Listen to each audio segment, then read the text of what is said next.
Thank you, and I have to make a special note to Al Torrey. He was supposed to speak today, and unfortunately, he did get a message that's saying that he was unable to teach today. So he put out a call for help, and thankfully, I was able to respond and come in here today. So I thank Al for giving me this opportunity to step up in his stead. Otherwise, it would be him here today, and not myself. With that, I believe this is our first time back after our lovely little weather we had recently. So hopefully everyone within here did well with it, took care of it, and I was here today because they were blessed that the damage was reduced for them. So, but this one I was asked to do at a different center. I was down in Fort Myers for Seeds of Light, and they were sitting there talking about how to be a good spiritist, to be perfect from the gospel. And then they asked me to follow up it the next month, and I said, well, how do you live a spiritist life? And they were sitting there like, well, what do you mean? It's like, we always read the books, but how do we apply it to ourselves? So I sat there and I came up with an idea of, let's back it up a bit. So let's change it around. Read the codification and apply it to our life. Well, let me give an example of a life that tries to live the codification. So that was kind of the topic for this lecture. So first thing is good morning, because it is a day in the life. When you wake up in the morning, just like we started with a prayer. So when you start your day off with a prayer. And then also put good thoughts into it. You're starting this day, so let's put the karma into it, the good karma, the action and reaction. So don't start the day. You may have woken up on the wrong side of the bed. You may be a little grumpy and everything else. But let's try to change that from the very beginning. I remember a story up in New York about a person that used to be the doorman for a well-known hotel. And as people would leave or come in, he would always wish them, have a beautiful, blessed day. Someone got offended by it, and they tried to get him fired, and they succeeded. But what happened next is the real miracle. People noticed his absence, and they says, we want him back. And they came to his rescue because he came and was wishing them have a beautiful, blessed day. And some of the stories I was hearing were interesting. Because you would have the stories of, I came to New York, but I found out my wife was cheating on me that night before. So not in a good frame of mind. Or somebody was stealing from them or anything else. They woke up with reasons to be mad, reasons to be angry. But yet, as they're leaving with this dark storm cloud of negativity around them, this doorman came and gave to him and says, have a beautiful, blessed day. And it short-circuited everything. Whatever cloud they were under, whatever negativity they were feeling was suddenly short-circuited. And they sit there like, have a beautiful, blessed day. And it triggered them to start thinking the day in a positive light. And that's what I'm sitting up here. Make the day a blessing. When you wake up, make it a good day. It's a new day dawn. What was it? The story from Kung Fu Panda. You got the past is history, the future is tomorrow, but today is a gift. That's why it's called a present. So make your day a gift. Make your day a present. So start off in a happier mood. Set your day up in a positive mindset. Hard for humanity. As learning from the doctrine, we're learning that we're still progressing. We're more negative than positive in the generalities. So, but why could we not just work towards it? And that's what the doctrine tells us to, and also a lot of the other books, to help us make the day a little bit brighter. So we're sending out the positive reaction. Newton's law of motion also applies to this too. For every action, there's an equal and opposite reaction. So we're putting positive energy out, good energy. So we start the day good, and we want that good to come back. Now we're getting ready for work, school, whatever, and we have the law of work. It's in the Spirit's book. It's got a whole chapter all to itself. But as part of it, you have focus, effort, and patience. Things that are, if anyone's read the book Plenitude, it's brought up that you need to put your effort into it. If you're going to school, you're going to learn a class or everything else, you need to focus on the material. Why? That material is presented for a reason, to make you better, to help you learn something new. You go to work, you focus on your tasks that you have at your job. No matter what your job may be, you have tasks you are to perform. And you try to focus in on them and put your best efforts. Again, action, reaction. Put your best efforts forward. Try to hit there's a saying, hit the ground running.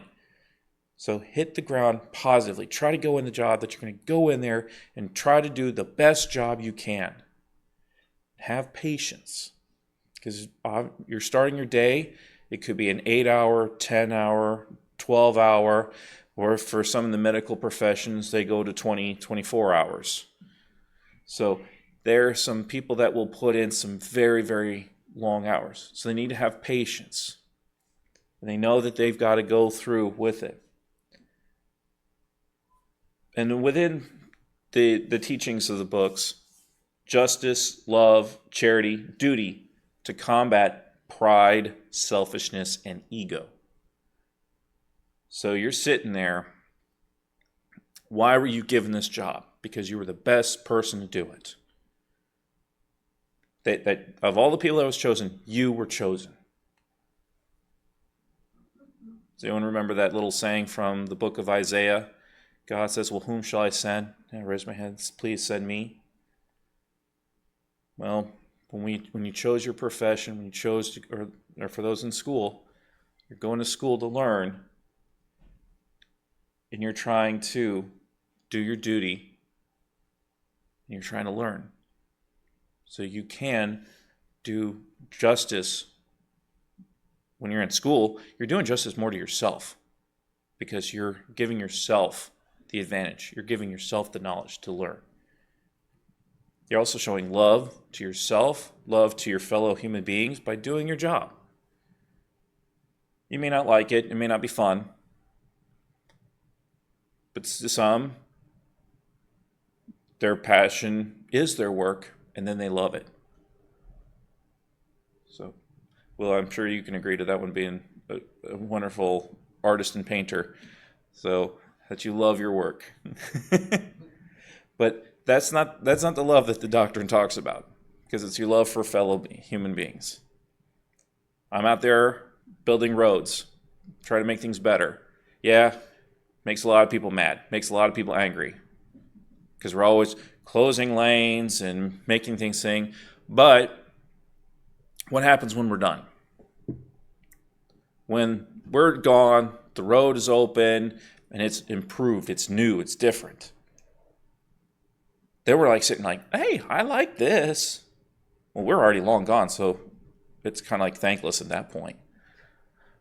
But when you see the improvements, like I'm just sitting here, I was reading about, they just announced the opening day for Epic Universal. So it's like they're sitting like, you got a brand new amusement park that's under construction. It's going to be opening next year. And I think people are getting excited for that. Look at all the people that have been putting their time, their effort, love, duty to make sure that they hit that goal. So that's ready for opening. And you do show some charity when you're at work. Charity with your time, charity with your energy. Even your water cooler talks can be beneficial. One of the things that they learned from the COVID experience was like we had everybody stay at home and not talk. But it really drained our social batteries. It's like we needed that social interaction. We needed that camaraderie. We needed to talk to people. It was beneficial to us to interact. Why are you here? It's like this is a family gathering of like-minded individuals. So like we're sharing love and charity to all of us here in this room. And again, to combat pride, selfishness, and ego. Because when you go back and think of some of these things, yes, you may be the best person to do your job, but as we also know, you're here on this earth temporarily. You go, and someone else will take it over. No matter what it is, there'll be someone there to take it over. It'll be different. They'll do things differently, but they'll still take it over.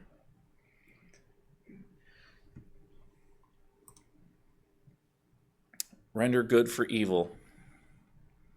Like I said, we're trying to stay positive in the morning. Sun's coming up.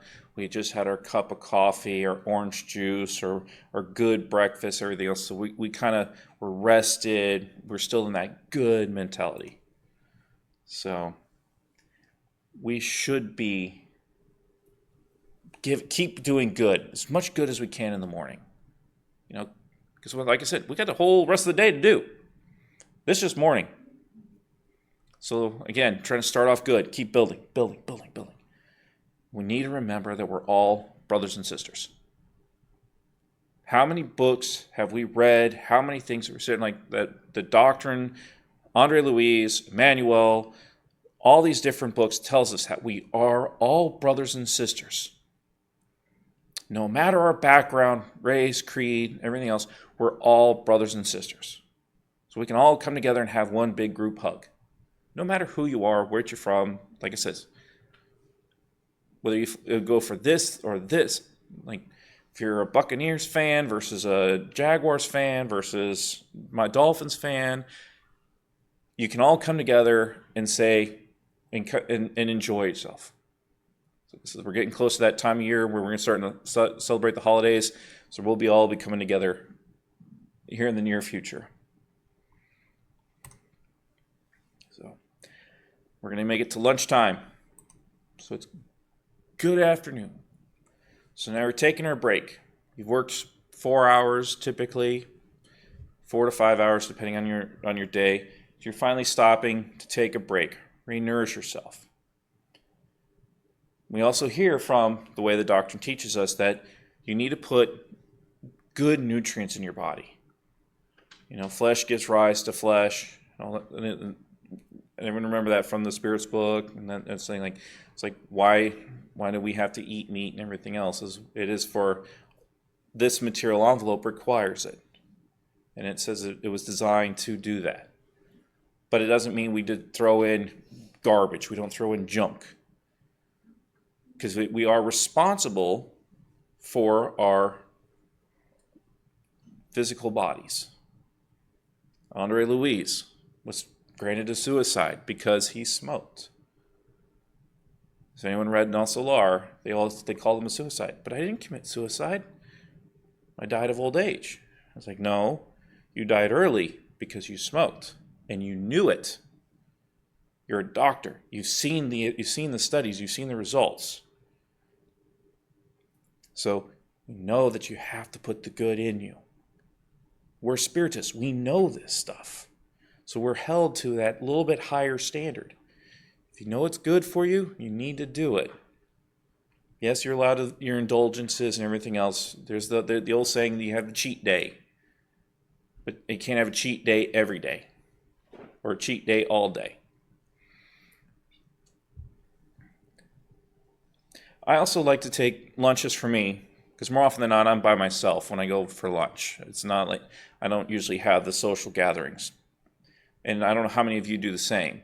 But if you do have a chance to, if you are eating lunch privately a little bit, take a minute from yourself, away from, to disconnect, and take a little book with you.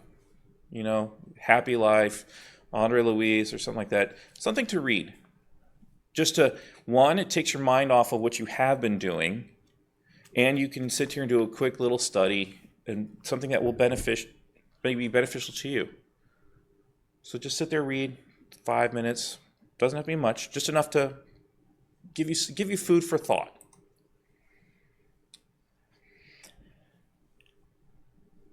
As part of my lunch hour, I try to remember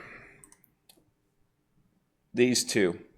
You should love your God, your Father, with all your heart, with all your soul, and with all your mind. This is the greatest and first commandment, and this is the second, which is similar to it. You shall love your neighbor as yourself. And the law and the prophets contain these two commandments. Matthew 22:34-40. Golden rule. And of course, the main one. Put God above all. Why? Because we are remembering that we need to remain humble. We're already halfway through the day. We've been told a lot of stuff. We've gotten the bad phone calls, we've gotten the emails, we've gotten new assignments, we've gotten all this other stuff. Got told we got a pop quiz in the afternoon or something like this, and we're all starting to stress up. We're building the stress. But now we need a reminder. Yeah, we have all this stress, but we have to remember there's God above. He's watching over us.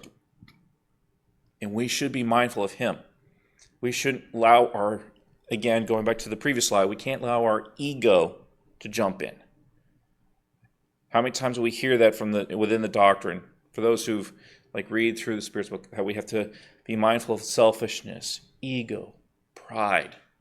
Because they love to come in, and when they come in, they blind us to the good we can and couldn't do. And now we've been bombarded in the morning with a lot of stuff. So we need a reminder. Reflect. And sit there and say, okay, I'm here. It's been a rough morning. I got my breather ready for halftime. We're getting ready for the second half. So, but also remember, just as I said before, we got to keep throwing that positive energy out. That love your neighbor as yourself. So when we come back, when we go in that afternoon, we got to remember that it's they have a job to do too. So we can't get nasty. We can't get snippy. We can't get angry at the other people around us. We can't be, here I am. I just came from Sarasota here, a lot of traffic and everything else, and I have to give myself more and more time. But then again, I can't let myself get mad. I'm not going to make it. I'm not going to make it. Got to get, No. Love your neighbors yourself. There's a reason for it. I don't know it, but do I need to know it? No. If it's an accident, I hope they're okay. If it's a construction zone, I'm hoping they didn't have anything go wrong. I hope it's a short term and that they'll be off the road shortly, whatever. Or clean up after the hurricane. They closed the lane, tree fell on the road, and they're trying to finish cleaning it up. Who knows? But then again, does it really matter? Again, if I think about just me, I'm being selfish. I got my ego again. I got my pride. I can't do that. I got to be mindful of others.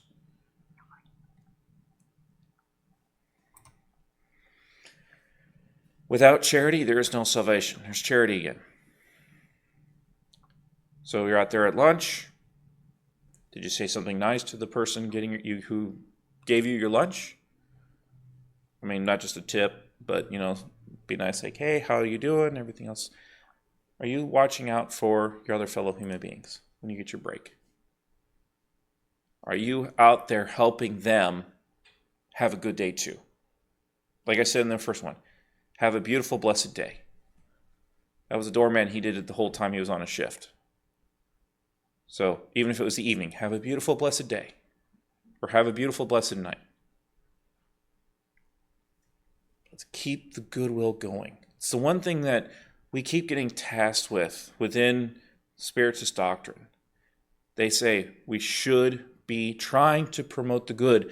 We study this. If for those we've read, I believe all of us have read all the books, the codification books, or at least the Gospel, the Spirit's book, Heaven and Hell, a little bit of the Medium's book, a little bit of Genesis.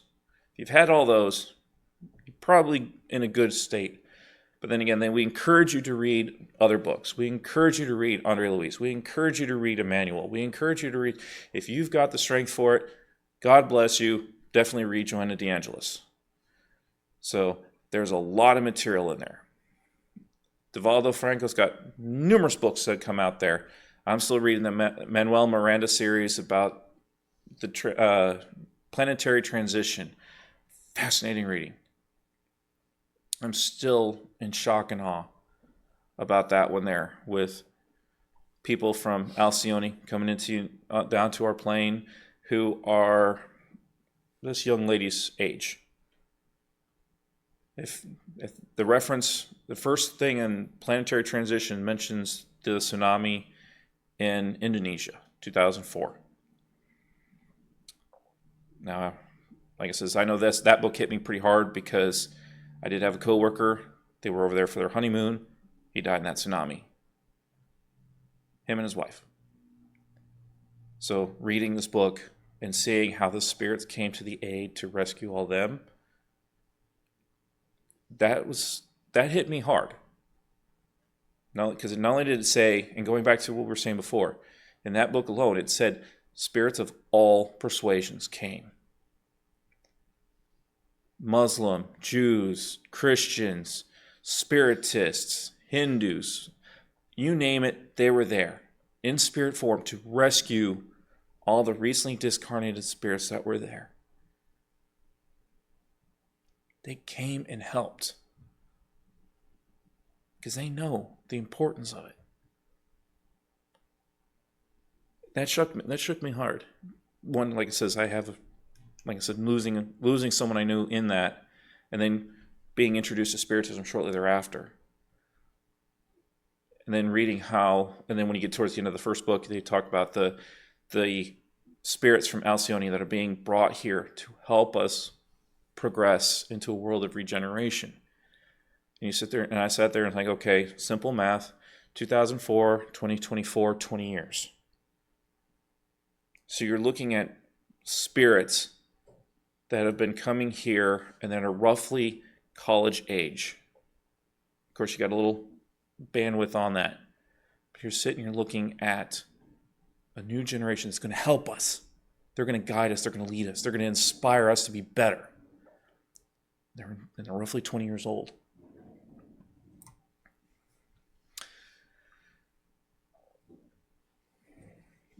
Okay, so now coming home from school, coming home from work, that part of the day is over. But now it's time to come home. Be home with the family here at the center.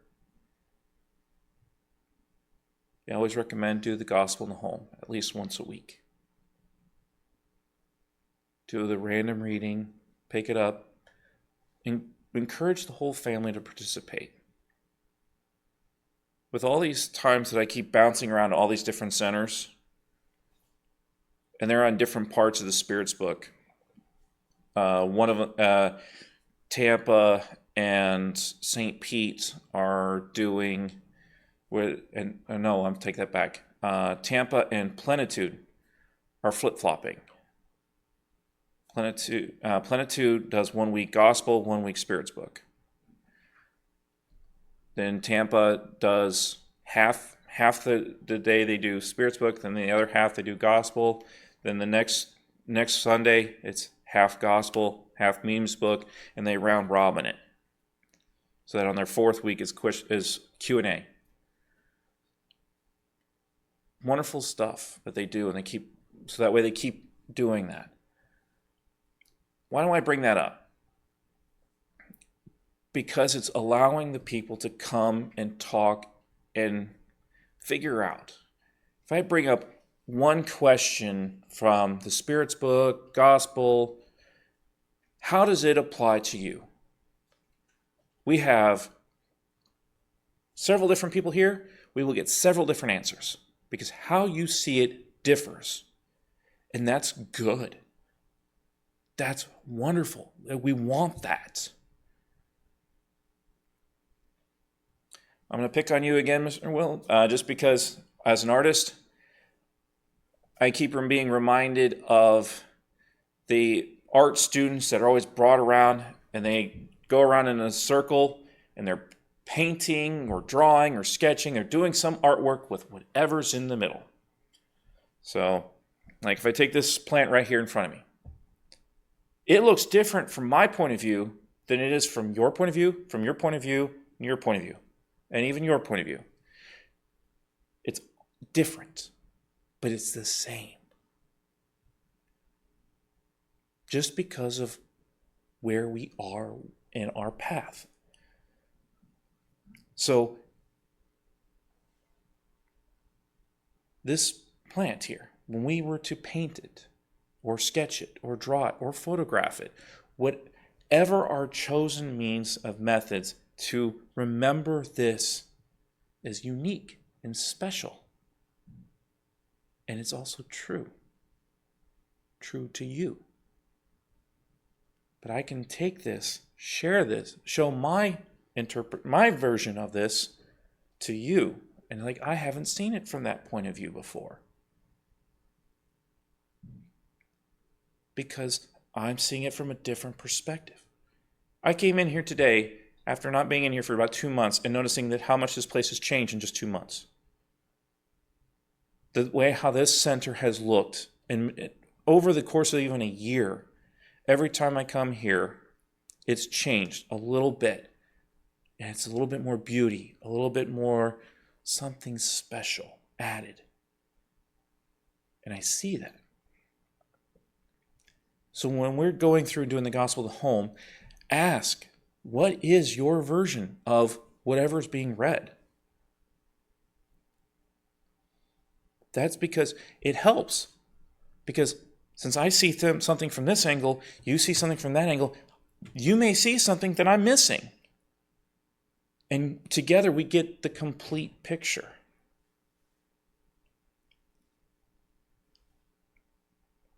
Like we kind of like look in 2 dimensions, but we don't really get the 3rd dimension too well. That's why we have 2 eyes, to help us perceive that 3rd dimension. But then again, I can't see the front of this lecture. I'm behind here, but you guys can. So if I ask you, what do you see when you see out here? You tell me. And you give me an idea of what I can expect were I to turn around to the front. Same thing with how we live our lives spiritually, morally.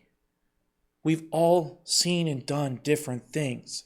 We've all have our different pasts. We can go say like the crazy dumb things we did in high school, and we would say, don't do that. Because we know it was crazy, dumb, and stupid. But then again, some kids will learn, some kids will not. But those that did learn, they can sit there and they're better. Because they learned, says, you know what? I heard that's not a great idea, so I'm not doing it. Great. At least for me, that's smoking. I've never smoked a cigarette in my life. I've seen people that were doing it. I've seen the people that were hacking and coughing because of it. And I said, you know what? Nope. Don't have a desire for it. And I haven't to this day. So I learned. So when we share, hopefully we learn from each other. Which leads us to this. An unshakable faith is the kind that can stand face to face with reason in all human epochs. How many of us remember this statement? It's been brought up a lot. And the funny thing is, as I keep referencing this more and more and more, especially within what we've learned, with the body of work that we've got within the doctrine, and including the Bible and other sources out there, we can dig deep roots in our faith. We understand things so much better. So we don't get shaken and rattled by things of blind faith. Or when we apply principles, like I mentioned before, selfishness, pride, ego. We can start looking at things. Am I, like me, driving here? Was I being selfishness? Was it selfish to try to get here, to be here on time? I mean, I gave myself plenty of time and I still nearly missed it. But was I being me getting angry, is that for me? Am I being selfish? Am I letting my ego override? Well, now I'm applying this. I'm thinking about it.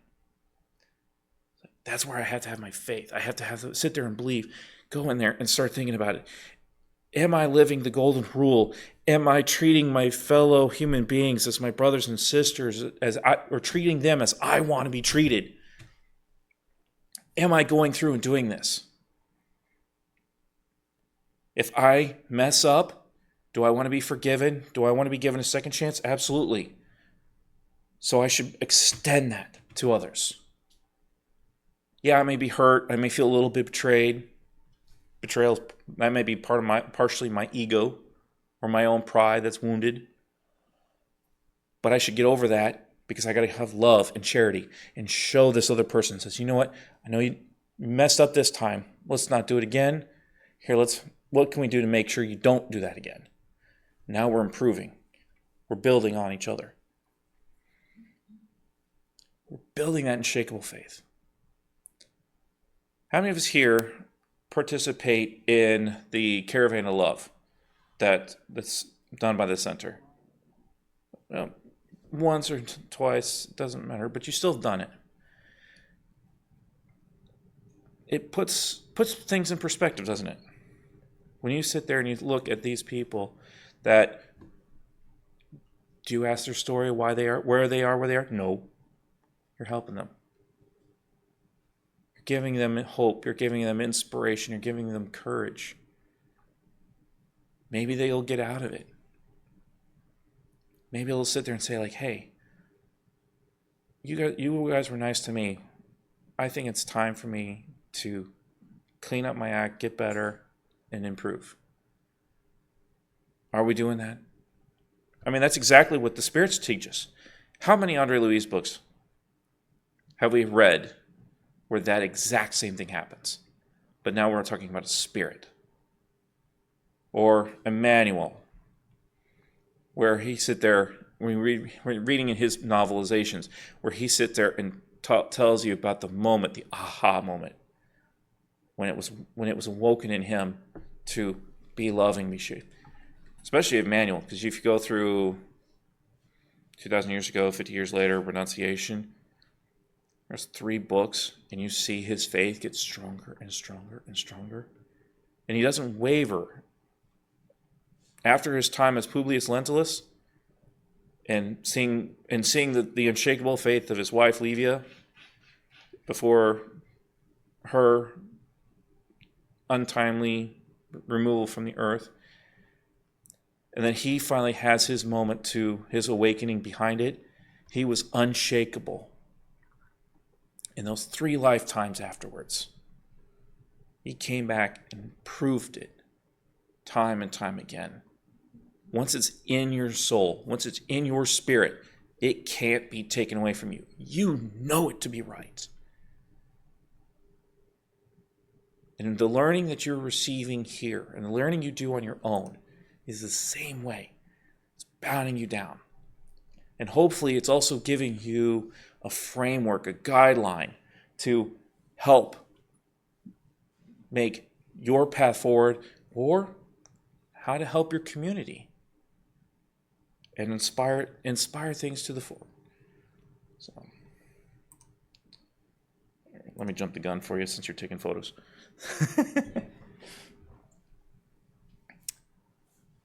Love one another. This is the first teaching. Educate yourselves. This is the second. All truths are found in Christianity, gospel according to Spiritism. For those that follow Dan Assisi, Spiritist Institute, that's also the logo he uses. Love one another, and then educate yourself. So, what are we doing right now? You're at home. You're doing the gospel at home. You're bringing your family together. Love for the family. And you're also educating yourselves. And if you are also having the conversations, asking people how their day is and everything else, you're showing the bonds between members of the family, or if you invite people over. It's one of my favorite things about the Brazilian culture is whenever it's churrasco or feijoada, and it's like the whole entire community comes in.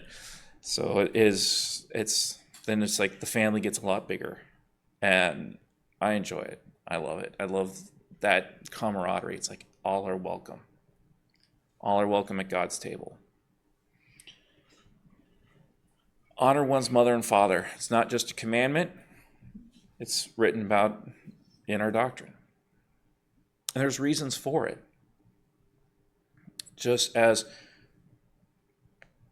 mother and father have learned, they're now put in the position of being a teacher.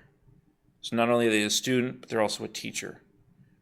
So they have to turn around and help the younger generation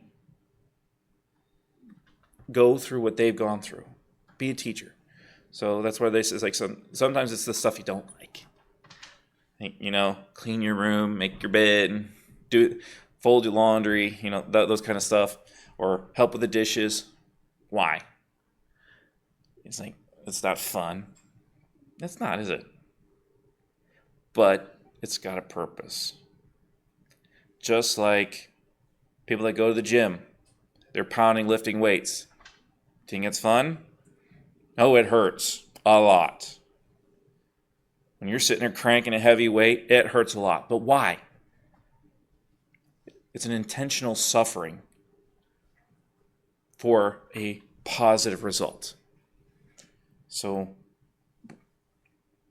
doing laundry, doing the chores, cleaning up the dishes, all that other stuff, yes, not fun, but has a positive result. So there's just an honoring of the mother and father. It's like saying, like, may not be the most fun thing in the world. May not. It's like, wow, why are you so mean to me? But then it's later on in time, you'll usually come around and see. It's like, oh, that's why. It'll show up. I mentioned this earlier, but I'll bring it. It comes back again because it's dinner time. Take care of the instrument of your incarnation, your body. Spirit's book is very big on saying you are responsible for the instrument that your soul is encapsulated in, your body. You need to be mindful of it. You got to be able to take care of it. So, what are you doing to take care of your body? Does that mean going to the gym? Possibly. Does that mean eating your fruits and veggies? Definitely. Does it mean cutting out the junk food, the alcohol, and all the other vices that we have out there? Yes. Can we get rid of them all? Not in this lifetime, but we're trying, and that's the goal. We're here to learn and to improve. We stumble, we fall, but we're given opportunities to stand back up again. We're giving our opportunity to do better tomorrow. Like, are we making the effort today? But we're on today. So we're getting close to the end. Getting close to the end of my time. So I will do the same thing again. I'll just put them all down. Just as we do in the spirit life, before we are incarnating in our life, we do prep. Andre Luis shows us this. We sit there, we do our life plan, we sit there, we make preparations for our next lifetime. Let's bring it down on a smaller scale. let's prepare for the next day. So last night, I knew I had to put this presentation on a thumb drive. I'm getting in this weird little thing where I'm always wearing green when I give a lecture now, so I had to make sure I had something green to wear. I sat there and I started preparing. What do I need for work tomorrow? What do I need for this? Do I need prep? If you got one of those automated coffee makers, make sure the coffee's in there ready to go. So when it's like 6 in the morning or 7 in the morning, it automatically turns on. You can wake up to the wonderful aroma of coffee or orange juice.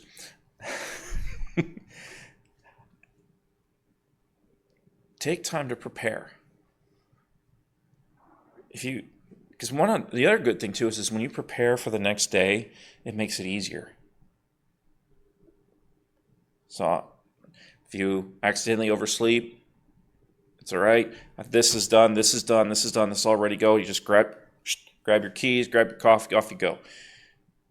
You can help yourself tomorrow have a better tomorrow when you do that little bit of prep in the evening. Question 919 in the Spirit's book. A huge one. Starts off really short. It's like, how do you find out if you have a good life? A sage in antiquity says, know thyself. It's the follow-up question that hurts. Because that's when St. Augustine jumps in. And he goes through and tells you, it's like, I went through and I reflected back on my day and I said, does anyone have a reason to be mad at me? And if so, I need to make up with them. There's a saying, never go to bed angry.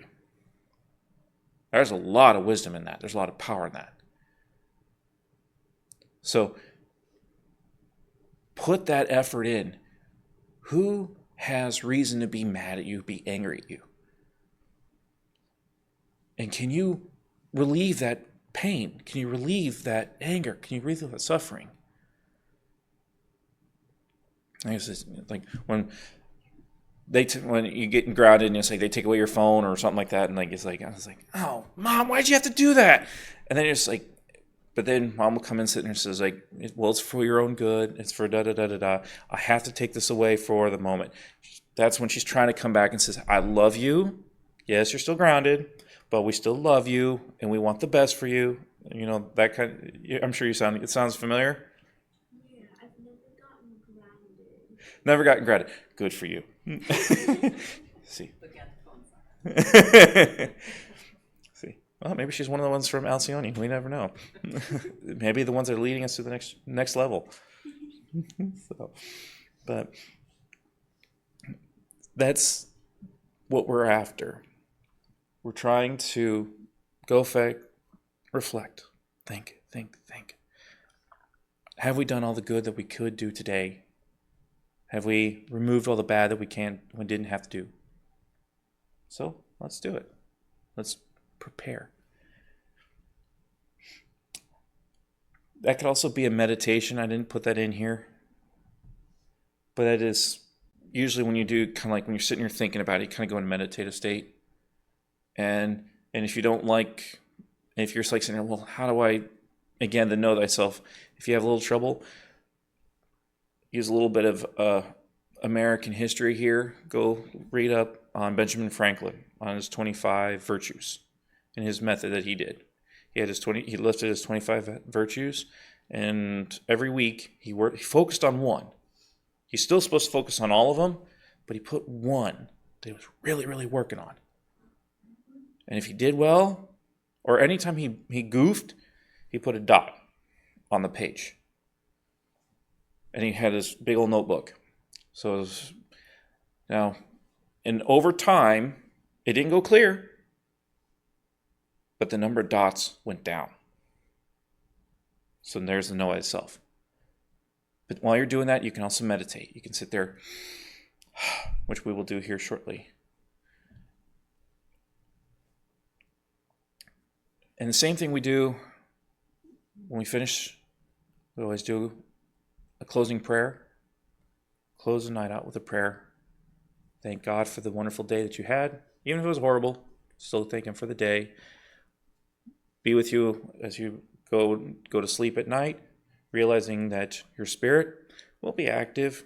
You may not remember any of it, but you know that, as we've read, the spirit will go out and learn and do things. And who knows, as we improve and as we elevate ourselves, we might actually start remembering things our spirit does on the other side of sleep, because we're improving ourselves, and we will understand that we've been doing good things while we're sleeping.